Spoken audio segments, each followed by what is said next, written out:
Ginsabat siya ni Jesus paagi sa isa ka istorya. Siling niya, may isa ka tao nga nagdulog pa Jericho halin sa Jerusalem. Samtang nagalakat siya, hinali lang nga ginbanggaan siya sa mga tulisan. Ginkuha nila ang iya pagkabutang pati ang iya bayo.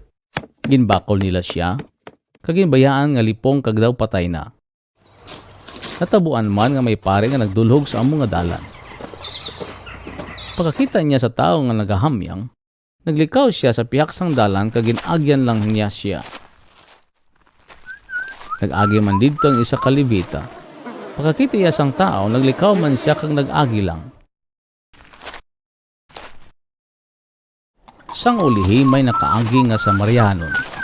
Pagkakita niya sa tao nga ginbakol na luoy gid siya. Gani ginpalapitan niya siya kag ginbulong. Ginbutangan niya sang lana kag bino ang iyang pilas kag ginbugkusan. Dahil ginpasakay niya siya sa iya ginasakyan nga sapat kag gindala sa isa kadalayunan.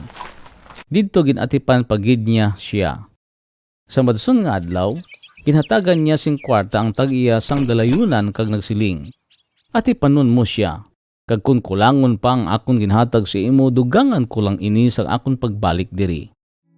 Dayon naghambal si Jesus sa manunudlo sang kasuguan. Ti sa imo, sino bala sa ila nga tatlo nagpakita nga siya ang kapareho sang ginbanggaan sang mga tulisan? Nagsiling ang manunudlo sang kasuguan. Ang tao nga nagpakita sang kaluoy sa iya, himo aman ang pareho sang ginhimo niya.